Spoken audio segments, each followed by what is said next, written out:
problems your whole life. Was there, because I'm trying to tap into the emotional, like the cause of it, if you look at emotional stuff. I'm with you. With your parents, was there like rejection or criticism or any of that? All day. Oh. Okay. Every day. Okay. Something was missing. Jamie, somebody left the door open. Jamie, somebody did it. Jamie. I was hollering for everything. You always felt like you were blamed. All the time. So that's where. And you were like the younger of the sibling. Like you were one of the youngest of the sibling thing. Keep it going. Just let it happen. It's your first one. I drove all the way out here. You got nothing to do. It's Friday. The aliens are coming. Listen. Wait. You were the younger of your siblings? Because I'm trying to. My mom. Okay. I'm trying to see you. He has like 10 siblings. At home. Hold on. 6, 5, whatever. Tell me. But my question is, you were kind of like the pawn of the family when you were at home? Were they like picking on you? Pawn. I don't know how I feel about that. Like, were you the one that... Here's Mercedes. They say... You're not on Shaw's right now. You don't have to create drama. Fucking... I already have enough problems with my family. Don't make me do this pod. Hey, what the fuck? This is Mercedes. Mercedes, throw some shit in here. We love you, Jamie. Thank you for coming and being our biggest get yet. Biggest get. Like huge get. Isn't this the first episode? You know what? I gotta tell you this. It's not. I have to tell you this. I need to learn. Learn to say no. Oh God, I do have to learn to say no. Not to us. You said it. Not this one. This is an amazing way to start a pod. Let me tell you, this is the most nicest way ever. But I just want to let you know that I have said yes to a few pods that I started. I was the second guest ever on the Jimmy Kimmel Show. Oh, really? Snoop Dogg was the first. And then... Did they ever air it? I was like the 5th guest on Ellen. But what happens is I get these shows, and then they get big, and then... Can't rebook it. They're like, thanks, Jamie. Yeah, like, hello? So don't do that. Remember me on your 1000th episode. Let me just get this out. I had to drive up here. There's 2 fucking gates. The Sultan of Brunei's over here. I'm like, they're setting this up like we're doing an ABC interview. Guys, it's our first pod. Have fun. I do this in my apartment. I have 6 cameras. I hit 1 button. Bam. It's me. I rant for 17 hours. Listen. But this is beautiful. They've got a whole layout here. This is the nicest pod I've ever been at. Like, there's like 16 courses. And it's incredible, but I've the very good vibes. I've used to come up here a lot as my first lead ever. The producers of this had a house here. Name them. The Jebbia brothers. They're so sweet. There's 3 of them, and their mother and father lived here, and then the brothers all lived around here. And no, Gloria. I used to play golf, not good, and then I used to come up here a lot, and it was my first lead. And my first scene, like with a woman being serious, was with his wife. The witch. No, it's not a witch. She Carlton. So sweet. Self-proclaimed Wiccan. Is she? She probably is.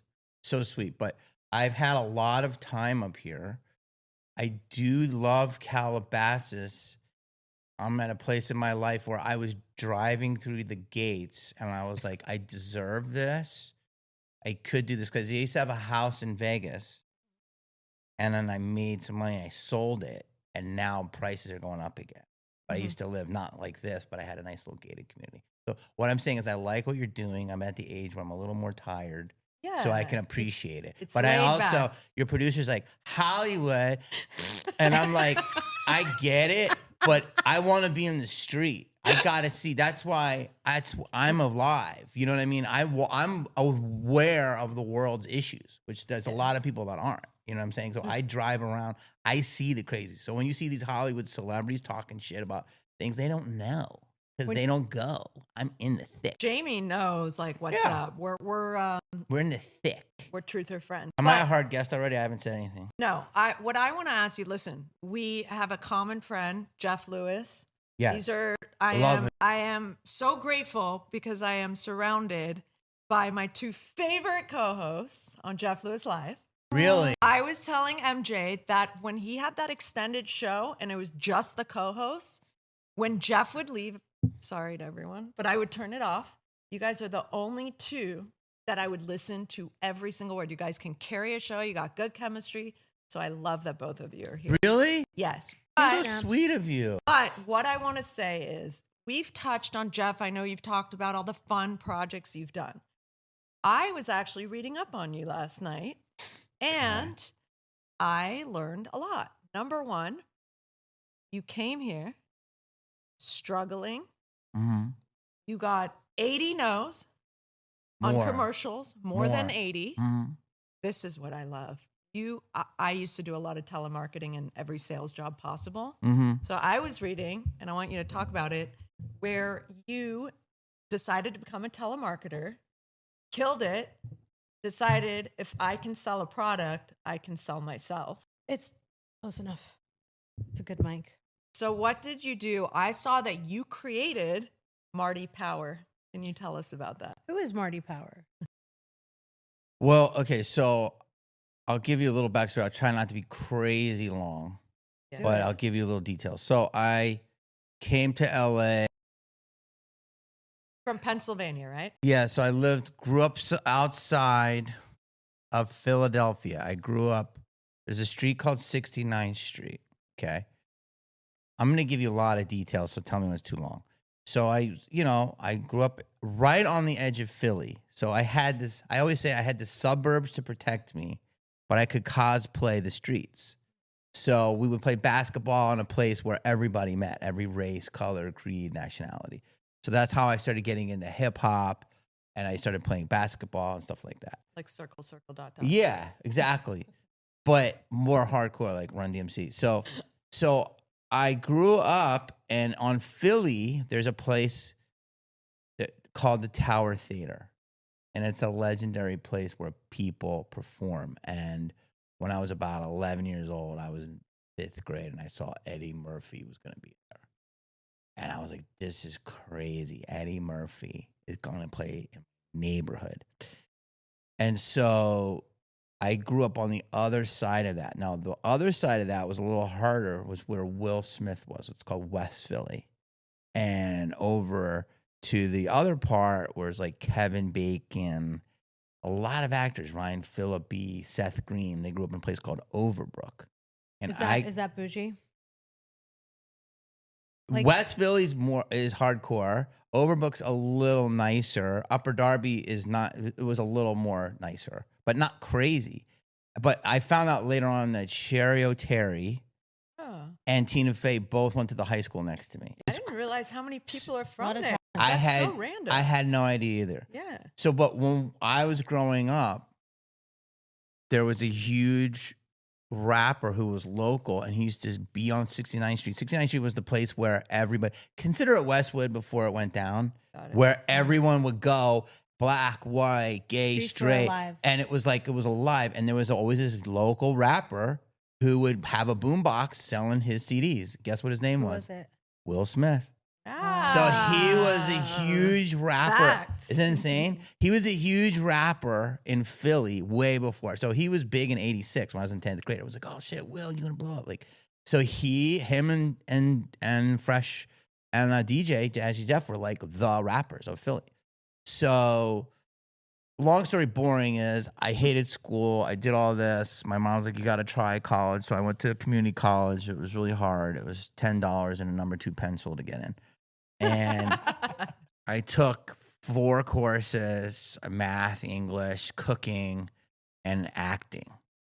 And I took a local, and the other courses I passed because they're basically like 5th grade level. It was pretty easy. Cooking I love. Like, I've always enjoyed cooking. So I did okay in cooking. Well, I was in acting, and the teacher was like, you've got something. And it was like an angel sent from heaven. She goes, move to California. Wow. And I said, well, what am I going to do? She goes, just go. I'll Figure it never out. forget it. I was 18 years old. She goes, go, honey. And I go, what'd I do? She goes, you'll figure it out. Just go, honey. And I'm like, how? And she said, because you're just different. You're interesting. And she's like, look at the response you get in class. You've got wannabe rockers. You've got nerds. You've got beautiful women. They all like you when you act. So you have something. She was so encouraging. It was like heaven. And you were like confident, and you No, I was a little pimple-faced kid, but I knew that I could. I wasn't scared to get up and act. Like I love performing. I'm a ham.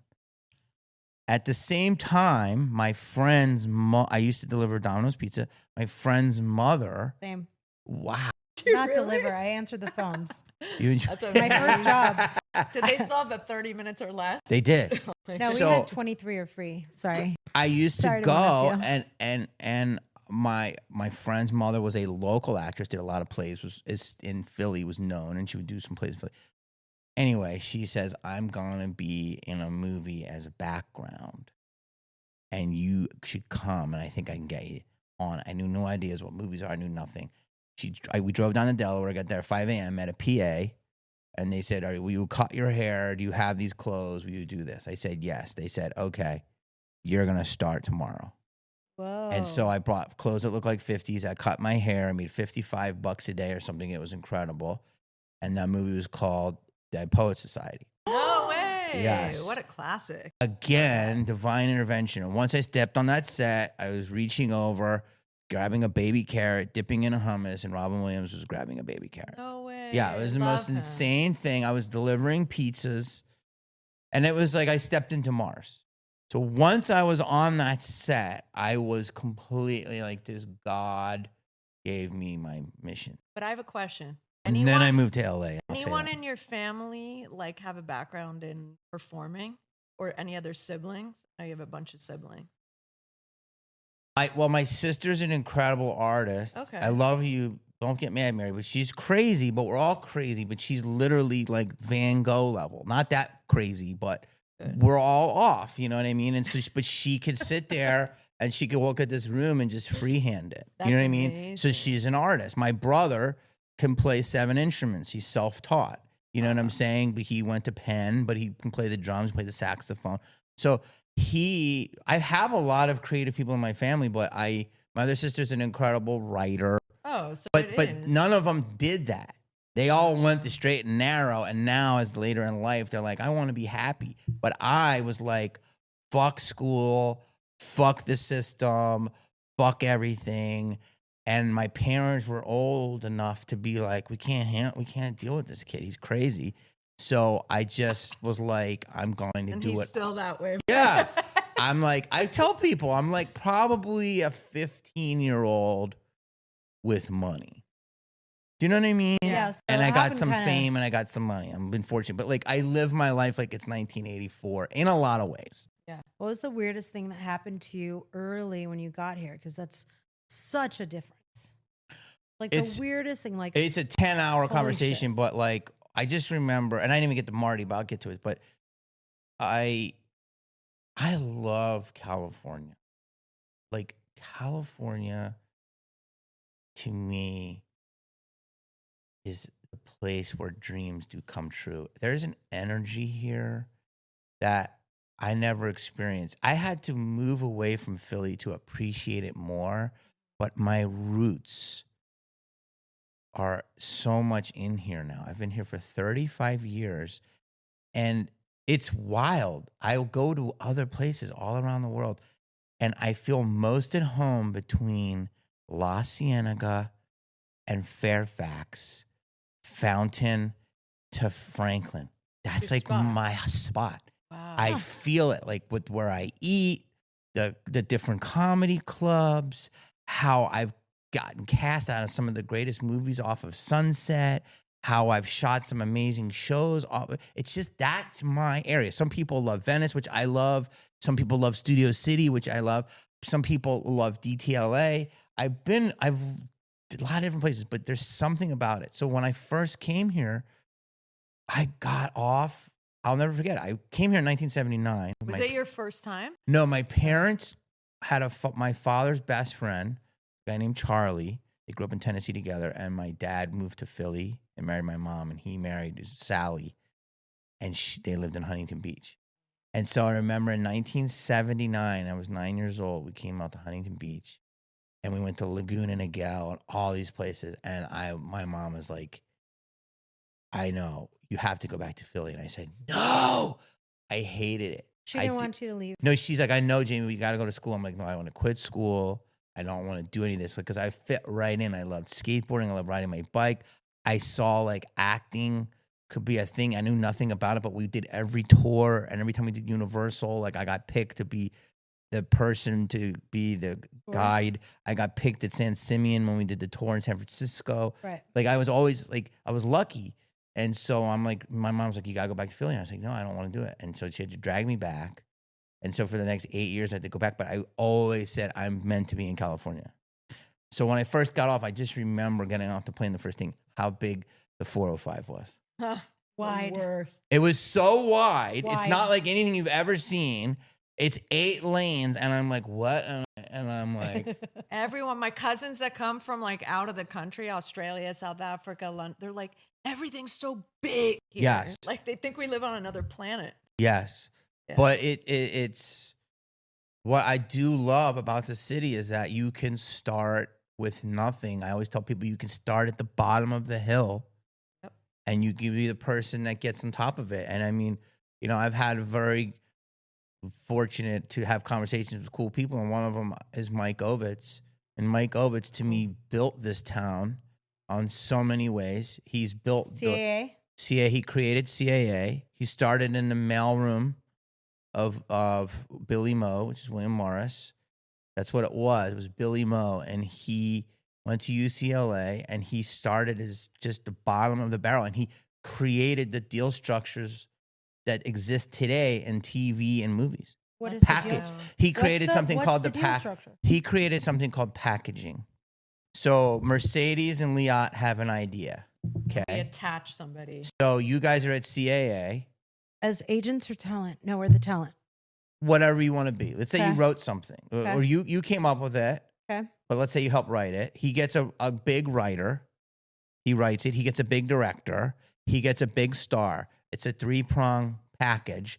From that, his agency gets, I want to say 5%, which is bigger than their 10% they would get as actors because it's for life and it's in all territories.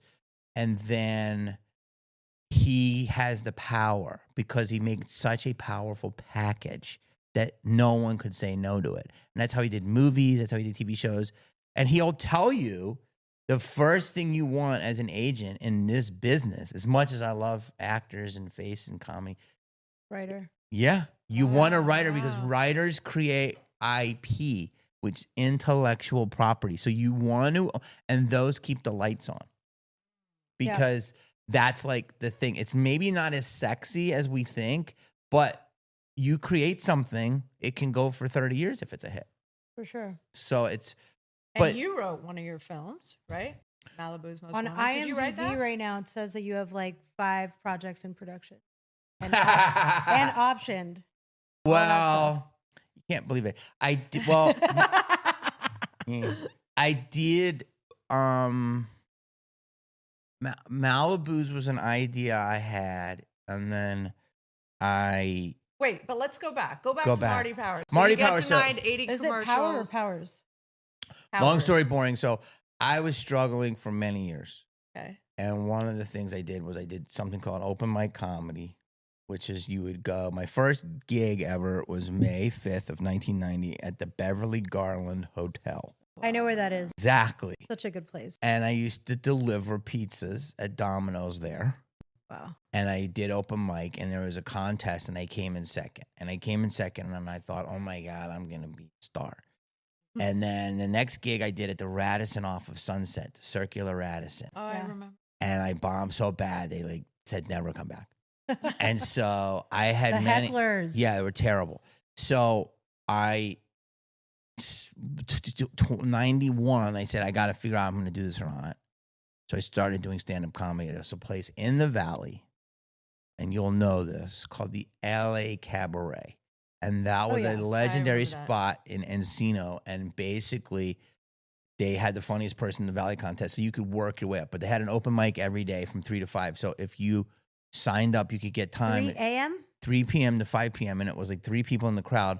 But it was just the ability to hold a mic, talk to people, not Yeah. be scared. And I would clean up and I would sweep, and the guy would let me do a spot. But how did you shift into being on open mic? Because you were coming here to be an actor. Where did that come from? for a whole year, I didn't even know I don't know anything. I didn't know anything about the business. It just landed on your lap. No, it was, I got 1 billion headshots. I learned what headshots were. I got 1 billion, I sent out 100 packets. And after like taking all these pictures of photographers and they're all creeps. Imagine it. Like you're a woman, that's gotta be creepy as hell. Imagine if you're a young boy. Yeah, I was creeped on. You know what I'm saying? But I can handle myself, so it's harder for you guys. But like, these old creeps are like creeping on and charging you money and all this shit. Not a young boy. I was a teenager. I was 19. But yeah, like, but still. but like, I learned all about that, how to navigate this guy, and like, oh, let's shoot you over here, and hold the banana. Okay, do you want to bite it? What are we talking about, dog? Like, You'd so have to say no. God. yeah, like that's all. I always say photographers is the gateway into creeps because they always couch it as art. They You know what I'm are. saying? Yeah. So, long story boring is, I would send out all this stuff. I get nowhere. There was something called a drama log, and you'd go for auditions that were non-union. And so the drama log you could read Newspaper. it and buy it for 75 cents. And so I would send in all the stuff and no one wanted me. They were fucking nothing. No one knew who I was. Nothing. So I signed up for background work, did a little bit of that, which was also very competitive. And I would sit in my apartment and I would watch Matlock. And I'm like, I gotta figure this out. So stand up, I discovered, was a way to put yourself out there that no one can say no to you. So long story, I worked at ABC. I was a coffee guy. I got a job there. It was an incredible job delivering coffee to all the soap opera sets. And every day I'd put my picture in front of the casting director's office and he goes, another one today and still no. Give me my coffee. Like Mark Teschner. I'll never forget it. He's a legend though. There's nothing wrong with him saying that. But I got to see real stars and I was like, oh my God. So the guy, this big flamboyant guy, and he's like, you're so fucking crazy. Start signing up for stand-up. You're so fucking crazy. And I'm like, what do you mean? He's like, just fucking do it. Get in front of a microphone and fucking talk. Who was your first? I don't even remember. Like I had this gay angel. Like I've had different angels throughout my life. Well, by the way, I signed up and then I got on the circuit and it's free. So you could go 5 nights a week and then I can get to the Marty. yeah. So how did you get to telemarketing? So my buddy Barry Trachtenberger, shout out Barry, legend from Chicago. And Barry was a really funny comic. And he's like, dude, you got no money. You're broke. You're sleeping here. You're sleeping there. I was sleeping all over the place. Oh, okay. And Couch surfing. Struggle. by the way, and that and by the way, don't say I didn't sleep on a couple of couches of some Photographers? of cougars. So we had to do things. So long story, not boring, is Barry's like, you need a fucking job. You're gonna work with me 6 to 1 every day, and you're gonna be a salesman. I'm like, what's that? It's how to do it. So I go and I worked on Sunset down from the 7th Vale. I can tell you where the building is right there, and it was a telemarketing. For what shop. product?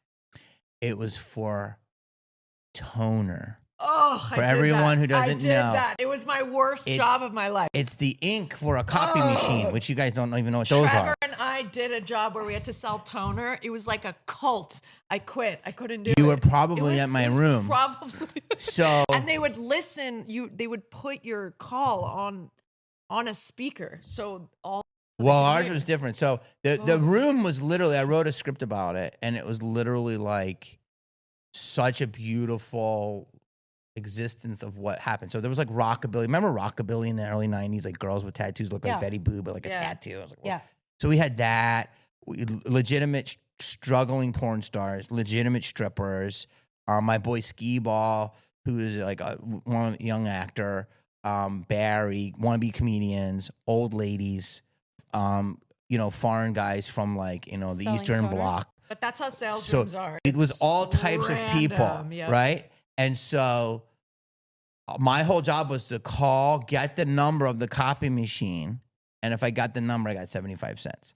So he's like, if you get 100 numbers a day, dude, those are leads. That's $75. They pay you cash. Boom. 3 days of that. And I'm at fucking 225. My rent was like fucking 300. This is 92, 93. So it's like a different, I'm living with somebody. So I'm like, fuck yeah. So I did have to that. Call somebody and make them give you, they have to go check Whole different it's world. like the VIN number of a car. It was a whole reverse. We called it the reverse. So you call, basically what this guy did, he was a guy, I want Russian or Ukrainian or he was something. And he had this whole system, and you would call and say, hey, this is Bill calling from down at, do you have the model number for the copy machine? He's like, why? He's like, oh, we got to talk about your toner. And people in the office would just pick it up and go, it's CN 973. And I go, oh, that's a Canon 973. So then I give that number to the guy, and then they would call and try to sell them a better deal of toner. But it was a cold call, right? Cold call. But That's nice. I called everyone. So I called Brooklyn. I called Texas. I called West Hollywood. I would call everywhere. I would call my friend. You have a beeper. So I call everybody. And I would practice my voices. And when you sound like somebody, it's called mirroring them. Take 3 no's and hang up. I had all the rules of Dale Carnegie. And I was just... And I learned, basically, I'm like, how can I sell this shit but not myself? I'm more exciting than a bottle of toner. I was also delivering sandwiches on Sunset. You ever see the guys with the little coolers pulling them around? And then they say, you guys want to buy a sandwich? There was a guy named Marv Dower who started Marv Dower and Associates, which became UTA, Marv Dower. And there was another guy named Marty who I sold a sandwich to every day. And he was so funny. I merged them together. I called him Marty Power, created a whole new persona. And then I started called, and I bought the agency book and called them all. And I'll try to do the voice for you. So the guy had to be very old, and he had to be very Jewish. Okay. So what I said was, and this is a perfect mic to do it. What I said I said, I got a kid here who's a cross between Robbie Benson and James Woods. Now, at the time, those were very interesting because you had to do comparables when you sell. Right. So Robbie Benson was the king of the young teens, and James Woods had the edge. And I thought that was good. So I would call, and I said, listen, I'm going to move down to Boca. Okay. I made a wish to this young boy's mother that I would get him set up before I retire because I'm out. Did they ask what agency? Hold on. Did they ask what agency you were calling for? So I said I'm an independent. You're hired. I'm an independent. Okay, and these mics are so perfect to do it. So I have to tell you this. So there's so much to the story. So this is great. I fucking lived in my boy's back. I finally got a little back room in his back garage, and my boy was trying to be a lawyer, and he's now my lawyer to this day. He was a funny comic, and he went to UCLA. He was in the advanced program, and he rented a room from one of his professors. It was all above board. So I lived in Beverlyville. I then moved over to Beverlyville. It was so cool. I had this little spot, right? So I call, and I had no money. So the first week I saved up enough money for the phone. There was something called St. Vincent's. Shout out St. Vincent's. And they would sell all these amazing secondhand products. I bought answering machine 1 week. I bought a hot rice cooker. So it took me about a month to get set up because I really had no money. Or I bought like 2 weeks. I call. No one ever busted me in terms of, but one person did, and I'll tell you who it is. I got to CAA. I got to Burlstein Gray. I got to Rick Messina, shout out Rick. I got to Rick Yorn and Associates. I got to everybody. And this is you just calling agencies. Cold calling with that. But did you ask for a specific agent? Did you know? No, I cold called. I said, and I just started bullshitting with them. And you could just do that. We were in the age you can seduce someone on the phone. So, and I would then take the tapes that I had, send them the tapes, and said, he's gonna. And I had one tiny baby little commercial that was like a non-union. So I had 5 minutes of stand up and a baby non-union commercial. I would send it to them. It was a whole thing. I would then deliver it to them, but not as me. I put on a delivery outfit. I did multiple things. The only person that ever busted me was a guy by the name of Jack Scagnetti. Look him up. Shout out. Jack Scagnetti has an office off of Lancashire, NoHo, and it wasn't the new NoHo. It was old school NoHo and the 4500s. And he goes, who the fuck is this? Yeah. And I go, it's Marty. He goes, no, it's not. Who the fuck is this? And I go, I'm calling from Florida. What are you talking about? And he goes, Busted. you fucking. And I'm like, yeah, okay. And he goes, yeah, don't fuck with me. Don't fuck my time. And he hung up. Oh, wow. And I realized why he hung up, because he was a grinder, just like me. He was just as desperate. So game recognized game. Yeah. So he was a little dirtbag, not in a good way. And he's out there representing, dogs that can juggle. And I'm trying to get an agent. So it's two crazy hustlers saw it. So he represented me. Long story boring. I talk about it in my pod. One of my biggest breaks ever was a woman by the name of Lisa Berger. You guys should know her. She's a legend. She was an executive at MTV at the time, believed in young talent. And then when the whole OJ thing happened, when we were developing my pilot, I was at her house watching the Bronco go by where she lived. And then she became the president of E and basically started the Kardashians. Yeah. So she gave me a break, and I'll never, ever be able to repay her. And she gave a lot of people breaks. And so, but it's a long, more details than that. But I got tapes into the right people's hands. Right. And so you're a hustler, man. You have to be. It's a hustler. It's not giving up. It's like the Harry Potter, right? She got 249 no's from every big publishing agency. And then one little publishing agency took a chance. And now look. Here's what I want to say to that. And somebody said something and they don't understand the business. So I wasn't about to go and tell them this because I didn't have the time. But like somebody told a young actress I saw recently, they're like, well, you have to have something to fall back on. No. Yeah. Let me look right now. No. Right. No. You do not have nothing to fall back on. You know you have to fall back on? A bed of rusty nails. Okay? Yeah. Madonna said this, whether you like her or not. She's an icon. And she said, if someone was going for their medical degree, would you say you need something to fall back on by being a lawyer? Right. No. She goes, I need 50 hours a day to be a global icon. There's only 24. Yeah. And it's so fucking true. It's disrespectful to our business. It's disrespectful to the art. It's disrespectful to there's nothing. It's a fucking risk. But guess what? I had nothing. It's like these douchebags, and I'm just looking at you, Orange County, some of you, that these guys are like, I want to put in money into a movie. How am I going to get my money back? You might not, asshole. Right. Yeah, because this is a fucking risk. We're making art. Okay? So guess fucking what? Get the best people around you that are talented and fucking honest and fucking learn. But I hate scared. Scared money don't make money. These executives fuck you up because they're scared. They're more worried about what their private school their kid's going to get into as opposed to making something that is art. And that's why Hollywood is fucked up because it is run, it's getting disrupted now by so many people that this is not a job. This is a life. This is nothing. I had nothing. I had no girlfriend. Okay. I would just get if I random. Yeah.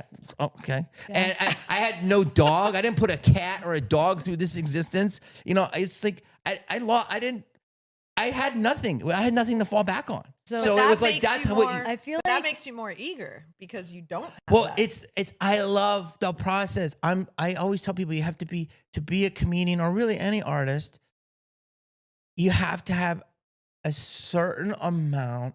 You have to have a humongous, insane amount of ego. Of grit. And narcissist to be like, I'm so different than everyone else. And then you have to have that coupled with such a huge amount of insecurity that you need their approval. You need to be insecure. Well, it's like you are insecure because I came to do this because I wasn't getting what I wanted from the world. So I needed to find my pack, and I found my pack through what I do, right? And people give me the love that I feel I was lacking by doing this. So it's not by choice. There are people that have easier roads. But hold on. So I read that this is an interesting But thing. the whole fallback thing is the kiss of death. No, it's just like, fuck you. Like it's you may never make it. Yeah. I know people that are dead. Yeah. People are crazy. I know other people that have made $100 million. That's the wife, man. You got to enjoy it. And when I would do a stand-up spot, there was something called the Cow's End in fucking Venice. And if I got one laugh, I was so delusional. I'm like, I'm going to do this because that's what you need. That's good. But you need that belief. But also, I was reading that you had kidney problems. So I'm obsessed. During that time. So I'm obsessed with Louise Hay. Do you know who she is?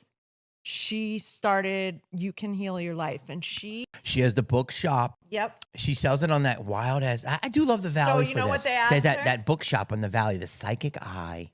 Yeah. I love that book. So Louise Hay was like the mother god of all self-help books. OG. She was the OG. Before The and, Secret. And guess what? She started it at like 60 and somebody said, how did you do it? And you know what she said? I picked up the phone and I answered questions. But she dissected every illness and ailment into emotions. So last night I looked up kidneys and guess what it was? What? Disappointment, criticism, and I think it was fear. Oh. Yeah, Doesn't that disappointment make a and whole lot of criticism. sense? Because it goes to your body, Oh. which makes sense.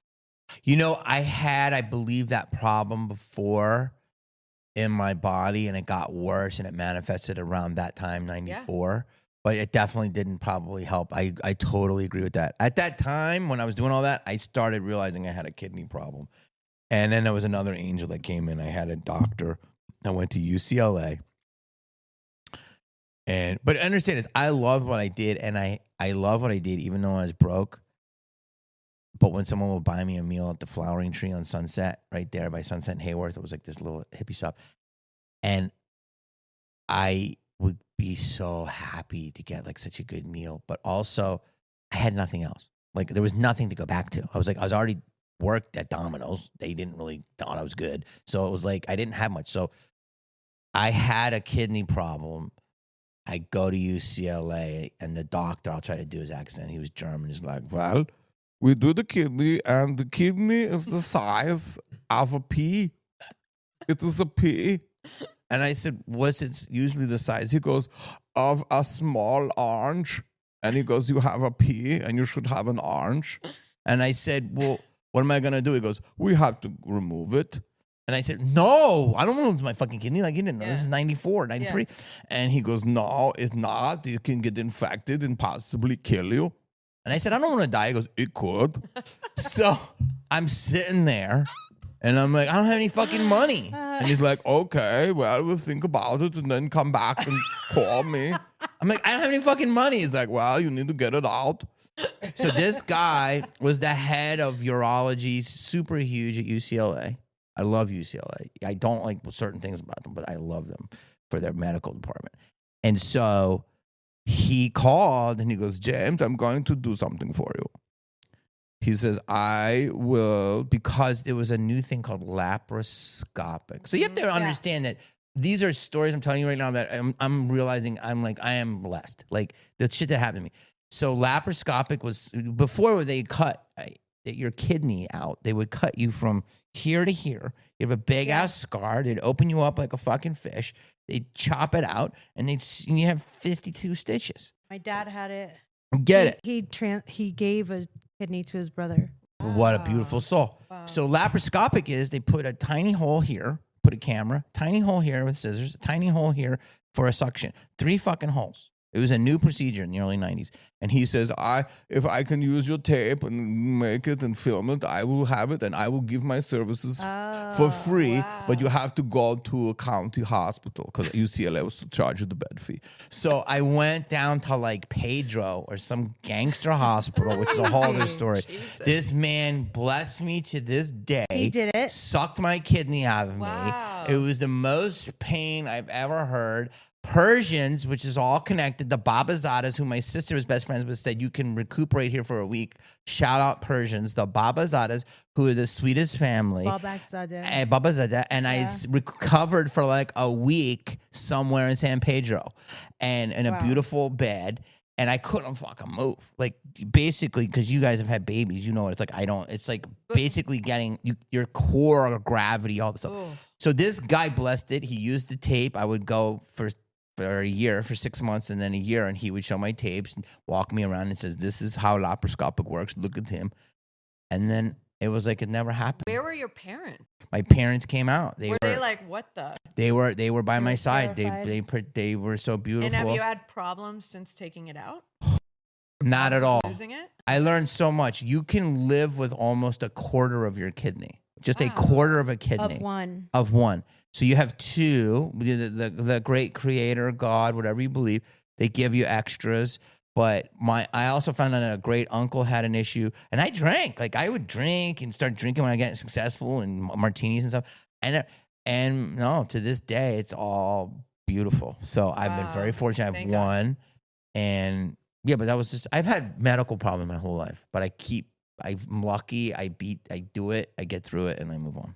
Medical problems your whole life. Was there, because I'm trying to tap into the emotional, like the cause of it, if you look at emotional stuff. I'm with you. With your parents, was there like rejection or criticism or any of that? All day. Oh. Every day. Okay. Something was missing. Jamie, somebody Like- left the door open. Jamie, somebody did it. Jamie. I mean, I was hollering for So everything. you always felt like you were blamed. All the time. So that's where. And you were like the younger of the sibling. Like you were one of the youngest of the sibling thing. Keep it going. Just let it happen. It's your first one. I drove all the way out here. You got nothing to do. It's Friday. The aliens are coming. They Listen. Wait. You were the younger of your siblings, because I'm trying to. My mom. Okay, let me see. I'm trying to see He you has like 10 siblings. at home. Hold on, 6, 5, whatever. Tell me. But my question is, you were kind of like the pawn of the family when you were at home. Were they like picking on you? Pawn. I don't know how I feel about that. Like, were you the one He that was the one. like, Here's they blamed. Mercedes. They say You're not on Shaw's right now. You don't have to create drama. Fucking, I already have enough problems with my family. Don't make me do When this you pod. Hey, what the fuck? This is Mercedes. Mercedes, throw some shit in here. you were the one She's drunk. that had to be. If they're saying, Jamie, do this, Jamie, do that, then you were the young one that got picked on. Not picked on. That's a pawn. Blamed. Like Scapegoat. I was a Dragged. scapegoat. So everyone is. I had one sister. And I'm gonna leave. No, I had one sister, then one brother, then 3 more sisters, and they were all close in age. Oh, you're the And then there's middle. almost 6 years difference between me and the closest sibling. Are you the baby? I'm the baby. Oh. And my mother had me when she was in her 40s, That's which is late. a crime now. And she had 2 miscarriages before me. Some people call me the third. Oh my god. Well, no. You know I what thought they that would say? get a bigger Oh laugh. my God. No, it means I'm meant to be here. She had all these No, kids. but you know what they 2 say about miscarriages? What? It's the same soul coming back. It just was not the right timing. Oh, well, I came and I'm You supposed to left be twice. here. You're I'm 3 in times You the left charm. twice. You I'm in did a Scream. U-turn. I'm in Scream, so I'm meant to be here. No, what I'm saying. The other ones didn't get. No, it's they're not the gone. other ones. The other 2 It ones. was not Oh, the it was other me ones. 22 It's times. yours. All right. Something changed because do you understand? But all something- these people that lined up had to be perfect timing for you to get where you got. So somebody could have done something and you said, I'm going to take a U-turn. I'll be back. Okay, and we should talk about that. That's a longer pod. But what I would say is, it was like 2 families. My mother and father struggled a lot raising all these kids. When I was born, it was the 80s, and it was breakdancing, BMX bikes. We had a nice house. They moved out of the city. They turned the basement into a playroom. I was like watching like cable. Like it was crazy. Like I had an Atari. So they were Atari. too tired to deal with me. But they always thought it was crazy because everyone was super A student. I'm like, I hate school. And so I joined the choir, and I was like, the teacher's like, he's a good singer. And then like everyone's like, you little sissy. So then like I was like, do jokes during choir, and I got like kind of kicked out of choir because I didn't want to be like a sissy. bitch. But I loved singing. But I probably should have went on my singing career. And comedy is a way to deal with criticism. I love. But my choir. parents So good. gave it to me, and they had 2 lives. My family's like, you're so lucky because you had a good life. But I was also had a lot of medical issues. But I didn't, I didn't die or anything. Were they trying to have you? I mean, that many kids? Or were you in an accident? Liat. You said You're 3 miscarriages. Liat, 2. My parents, God rest their soul, they lived a long life. They were in my 89 and 86 when they passed.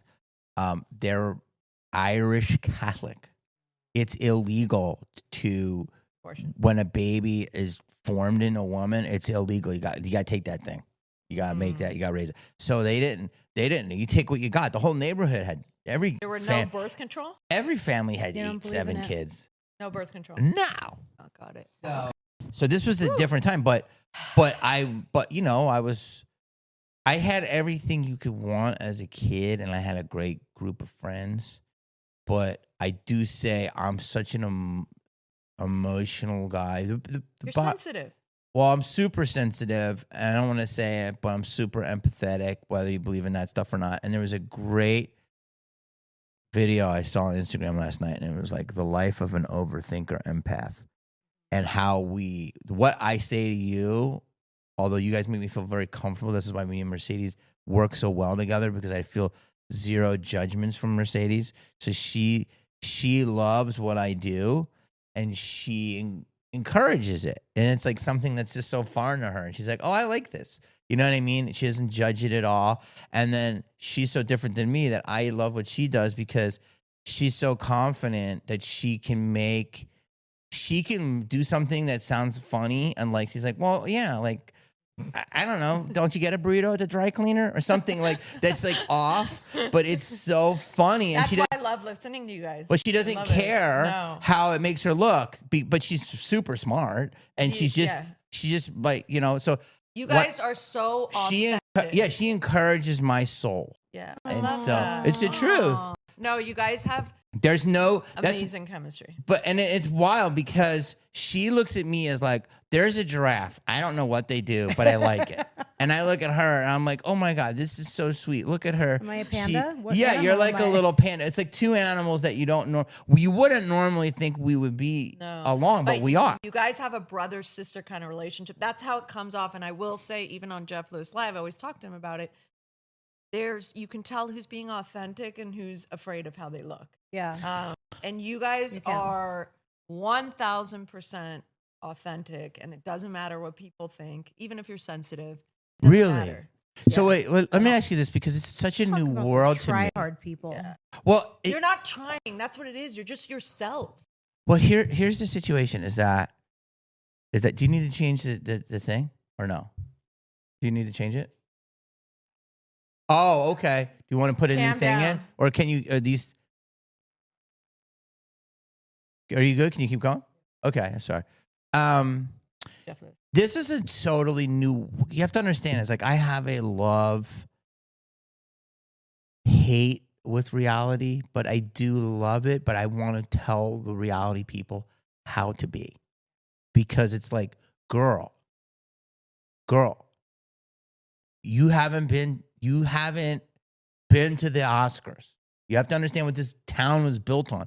And I think some reality people, and now it's gotten worse, it's influencers where reality people want to are like, you have to know your history of this town. And there's a little disrespect sometimes in the reality world that they think they're the end all be all. But I know that they're super popular. But that's different than being interesting. I've been to the Oscars. No, I know. But by the way, it's all bullshit anyway. But what I'm saying is our town, the Super Bowl of Hollywood is the Oscars.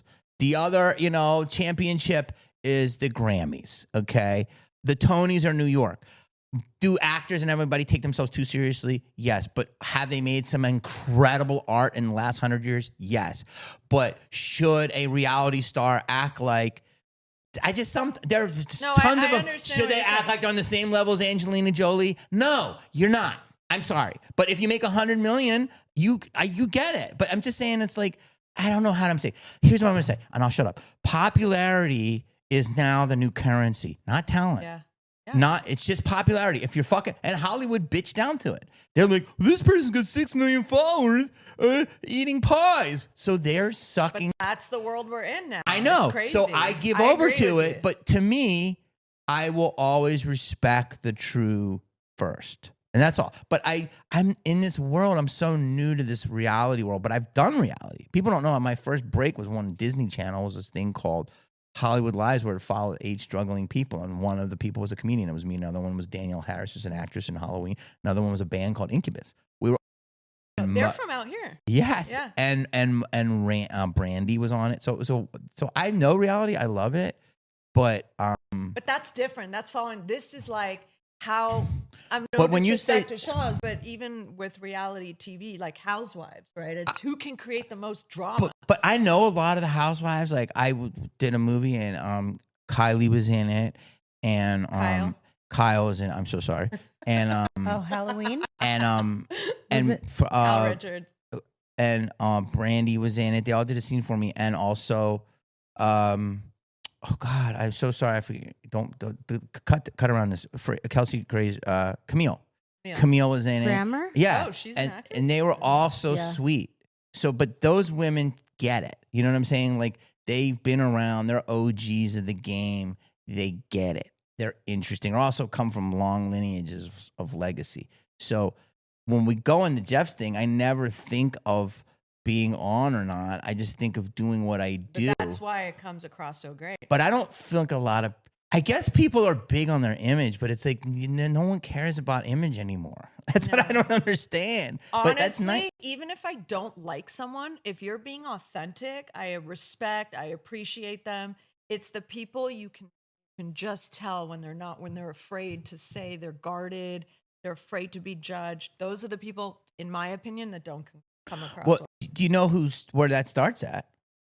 Where? Jeff. Jeff is as authentic as anyone. Oh, well, he says what everybody wants to say. Yes, and he says it, and he starts at the top. So then he starts us, and then but like, you know, and I have me and Mercedes will say whatever she wants. But the thing is with Jeff, he wasn't even trying to be in entertainment. It fell in his lap. Somebody else provided a tape, and Jeff was in the background, and they were like, we don't want you, we want him. That's amazing. That's why he doesn't give a shit. He never wanted to be famous. That's incredible. His brother, I think, did want to be. That's the irony. Wow. Jeff, it fell in his lap. So that's why he's so authentic. Like, he hates even when they produce a scene in his reality show. He's like, that's cheesy. I would never walk like that. Like, it triggers him.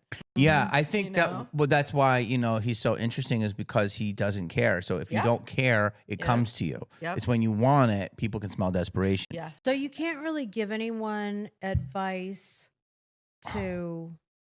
they're like, hey, Jamie, we're new in the business. I can. What advice do you have? Now? For someone today.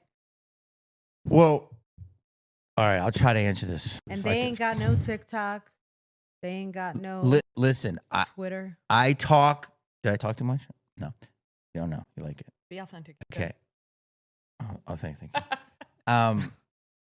Here's what I would say is that the business is completely different. Okay? Like, just right now, like, I used to have a publicist. To do this interview would have to be approved. You know what I'm saying? Yep. And then who's Mercedes? Does she have any scandals? Can you be in the same thing with her? Like, that's everything was so. And I do. Yeah, I know. But so it's a completely different game. So here's what I would say. It used to be like a small window, and then you had to like do a bunch of, you know, auditions and dog and pony shows to get in, and then you get blessed, and then you're part of this small select group, which I'm very fortunate to believe that I've penetrated. But Hollywood now only cares about numbers. So to me, if I was a young singer, dancer, actor, or comedian, whatever, I would get every social media. I would do everything, and it's all about building your tribe. Yeah. And it's not just about your art anymore. You got to sell a hoodie with it. You have an energy drink, whatever. There's nothing wrong with that. And there's going to be people that blow up, and there's going to be people that don't figure it out. And there's going to be a lot of people, I believe, can make a living. It's not as sexy as it used to be unless you really blow up. But a lot of scandals. Where's all the scandals? Me, I'm kidding. Okay. And I feel like the difference would be today, you can be yourself, because the more relatable you are, the more people are going to tune in, because there's going to be something I need that you're going to show me. Whereas before, like Lucille Ball, nobody knew that she was really a brunette. Nobody knew that she was wearing a corset underneath that house dress. So like today, you get to be a lot more authentic and come up, rather than in the past, it was a lot more smoke and mirrors to create that final It was thing. stars. They're just like us. They pump their gas. We took you took a long road to get to that. Okay, I saw your. I took a long road. I know, but I I've had said details 5 words on that one. That's true. in the I'm a past piece of, hour. I'm a piece of crap. Well, Yes. talk. No, What? no, just did. because I didn't understand what you were saying, but now I did. You're saying you couldn't show warts You and all. said- no, you Warts and said- all. No. Warts and all. You said Warts and all. today you would give advice for someone to do everything and build their tribe and go on all the platforms and get their energy drink and their hoodie, because you got to get your name out there, your brand out there. And the way to do that is by being authentic.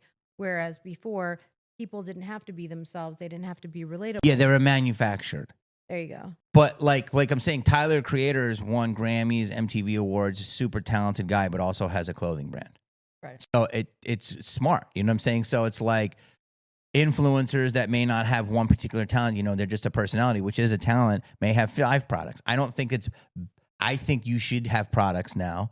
I think you have to have multiple streams of income. I think we all kind of have to be Ryan Seacrest. He was the original. Ooh, And so he works a lot. he works a ton, but so it's all kind of DIY now. I mean, I just did a whole pod about how I was at Warner Brothers and I went for a meeting and there was 5 desks before I got to my meeting that were empty. That's crazy. That's wild. That's crazy. You were saying that you went somewhere and it was really quiet. It was a ghost on the town. lot. It was going to Gate 7 off of Barham. Well, I think The minute you go in there, it used to be crazy. It was so quiet. Well, and COVID changed. People realized, oh my God, I don't need to be in person in LA for meetings. So many flocked out of LA after COVID. Yeah. And It's a whole different world. And if you want to go deep, Hollywood is getting a. It's we're I mean, it's gonna get People revamped. they look at Hollywood as fuck Dirty. it. They're assholes and dirty now. I mean, there's too. What's going on right now? your teeth look better. Thank you. It must be that gum. It must be the gum. Hollywood Give is us the link. I'll show it. It's on the TikTok shop. It's amazing gum. But people are looking at Hollywood and they're disgusted by it. So to me, I'm in a different place in my life where I'm like, So what's Hollywood, next? or people look at Hollywood, or you're saying being on set, being on a studio because people are taking the work outside. I mean, I No. just wanted to clarify. What do we mean by Hollywood? meaning the idea of people in Hollywood that you look up to are getting destroyed every day. Look at the election. They marched out what they say are the biggest stars and it did nothing. Okay. So people aren't trusting celebrity anymore. They don't like them as much. They're like, you're weird. They're not infatuated. They're not The infatuated. veil is thinner now. 100%. Because there's social media and they're Yeah. not these gods. But you can connect with them. just More look at accessible? Diddy. Yeah, more Look at the Diddy accessible. sitch, you know? Yeah. Oh, it's over. Yeah, but that to me, and I've said this, is going to unravel a lot 100%. of things. 100%. What's next? Now that you know what you know, and I know you're a really deep guy, Thank you. where do you see, you're still young, what are your next Thank you. avenues? Where do you see yourself going? Where do you see yourself living? Do you still see yourself in this business? Are you going to go another direction? What's next? They probably don't know it yet, but I'm gonna probably fire my agents in the beginning of the year, and you can put that Shout out agent. because Are you serious? yes, most agents stink. My last 4 movies have just been straight up offers. So, what do I want to do? I have a couple movies in the can. I did a great movie called Don't Suck. It's on Amazon Prime with Matt Rife. People who see it love it, but Oh, I not, saw Matt Rife in Vegas. He's funny. he's the man. He's funny. So it's like we didn't get the regular distribution. So here's what I'm looking at. I I cashed out of everything. I had all these I had one house, but I had a house before that. I sold all my hot property. I'm renting a little condo, and I'm going to figure out where I'm going to buy. I think LA is a tiny bit overpriced. I think the prices will come down. I think I'm always going to have something here. I'm also looking at Las Vegas. So because it's close, and I think that I'm always going to do something in LA. So I think I could probably have a better place in Vegas and a smaller place in LA. And unless I, hit on something good, I mean, I do come out here and I'm like, this is wild. And it's so beautiful where you're at. And my accountant did tell me, he's like, Jamie, it's not, California's giving incentives. They don't want people to leave. And taxes aren't going to be as bad. So it's like before you think you can just go. Not that I'm dying to go, but like I was thinking about like, do I ever want to live in the valley or anything? No, but like it's about quality of life for me. Do you think you'll have kids? Or do you want kids? Because that changes the game of where you're going to be. Well, first thing is this. I could see myself sitting and talking a lot and doing pods and acting on only things I want to act in. You can't leave LA, bro. I don't want to leave LA. And I can see you writing. But yeah, and I can do Write that. your own project. I have done that, and I would still do that. But in terms of a kid, I've never had the desire to raise a kid.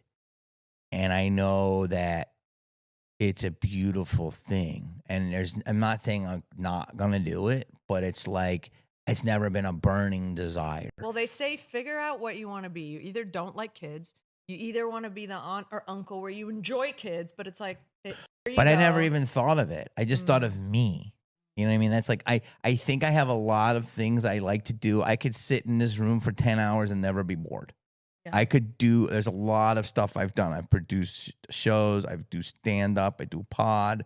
I've done movies. I've hosted shows. So it's like but there is a questioning of my existence where I'm like, what's my legacy? But your current girlfriend, does she want children eventually? Well, I mean, this is a deeper topic, but you might have to get a new battery for this. But we talk about it, and it's like she's, loves kids and could think about it. But then also she's like, she doesn't know. Okay. You know what I mean? And she's still very young. She's 33. So we could, and then that's a whole commitment. You know what I'm saying? That's a life. It's a sacrifice.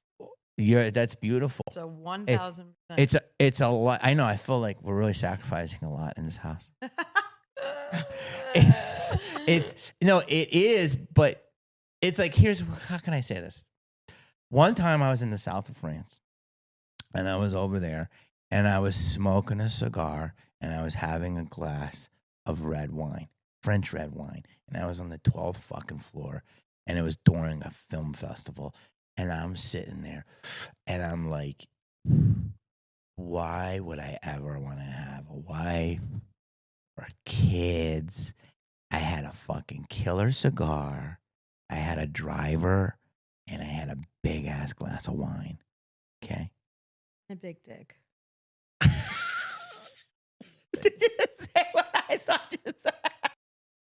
And I'm looking out of my balcony. And I'm looking at my balcony, and I'm like, Carlton Hotel? Why? It was one of those. It was in that place of Europe where it's the Cannes Film Festival? No, it's it was another one. It was a TV one. Saint Paul du It was a TV festival. Saint Germain. Saint. I want to say Saint Moritz. Oh, yes. Is it the Moritz? Saint Moritz. It's where the casinos are. Yeah. And I'm looking out, and I'm like, it was 2 a.m. Like, and I'm like, fucking ordered room service, this? And it was a plate of brie. And I'm like, what's the point, right? And then you get a little older. Your mom dies. Your dad dies, which they've lived a very long life. You have COVID. You look at COVID. You look at the people, and you start questioning what does really matter. So, like, I've definitely, since that balcony, and I love that balcony, have definitely felt out the best thing in the world is human connection. Yeah. Dr. Drew has said the most satisfying thing, and I love Dr. Drew. He said, Jamie, the most gratifying thing in this world is not the awards you will win, but the person you can share them with. I love that. I literally have tattooed right here, only love is real. When you cross over, none of this shit matters. Wayne Dyer cut all the pockets out of his suit, and his wife said, doing that for you. He's like, I don't need this when I cross over. You know, it's metaphor, but it's true. At the end of the day, they say the reason we come here is relationship and connections. That's how we grow as souls. Nothing else matters. So all those little moments when people have had near-death experiences, they say they see a tapestry and they are shown in their life review, not the big moments, all the little moments that you talked about today with your little angels that said one thing to you. They're going to see that in their life review. All the little moments you buy someone a Starbucks in front of you. That's what matters. That's what you look at. I love it. So at the end of the day, you feel like you're getting closer to wanting to have a companionship without the kids, but you just want to have that, like you would be with a companion no matter what. Because like the person, I think if I don't think Or there's is it any person reason to to get person? married unless you have kids. okay. There's no reason to have a companion unless you're going to have kids. By the way, Jamie's going to be But- back next year and he's going to be like, I'm your neighbor. Yeah. I got a kid. I'm not mad. I wrote a TV series and I'm married. I mean, you never know. You heard it here, Psychic Liat. Well, you never know. It's like, you know. I'm predicting. I You have- heard it here first. It's funny because my girl loves Calabasas. And the thing is, She does? She loves it. Well, you know, what I love about her is she's of the earth. You're of this earth. You're born here? Yes. You're born here? Where? In South LA? Africa. South Africa. South Africa, which was amazing. I've had a lot of good times there. Alyssa's from Ventura. So she is a California girl, which I always say. And Jeff is from Orange County. He's a California boy. So I always say the natives are the best people. Yeah. Do you know what I mean? They're of, and you are too. So it's I'm like, from Virginia. but Whatever. you came when you were like 8. Pretty much. And my buddy That's when I Bert, came. Here's the Bert thing, came though. in From a Africa. I know Bert. Bert's from you're Africa, gonna but he have- also Very good friends with his sister. very young Yeah. age. But to be a comedian and to tour and be on the road, you need your girl to be very, sorry to say this, but beck and call. Because if you're going to be in Jamie's life, you've got to be there for Jamie when he needs you. And you've got to be a very specific kind of person that's okay with not putting themselves first. And well, that's, you know, not to go down my relationship rabbit hole. Thank you for bringing that up. But that's where we're kind of at right now because she's been doing that for a good amount of time. And Held now, you down. and The rock. huh? Holding you she's, down. oh, Held you she's, down. yeah, she knows where the bodies are buried. I You know what I'm just saying? feel like she's I right am or learning die. a lot. I don't Tons. even see you Tons. touring anymore. Like I see your next phase of life. Is You're this gonna a reading? write. He is going It's to a write a reading. movie, Is write she a a TV writer? series. She's He's psychic. going to move to Calabasas. He's going to have a kid. And that's the Jamie Kennedy story. I'm into that. Wait, are you a psychic? No, I mean, I'm intuitive, but I'm psychic. Thank you for tuning in and listening to this week's episode of Heal to Feel. You can write in and ask your questions on our show's IG page at H2F Pod, and we'll address your questions on next week's episode. If this episode helped you, we would love for you to share it with your friends and family. Share the fun with all those that can benefit from a good laugh or cry with us. Please rate and review the show on Apple Podcasts and Spotify, and we would greatly appreciate you.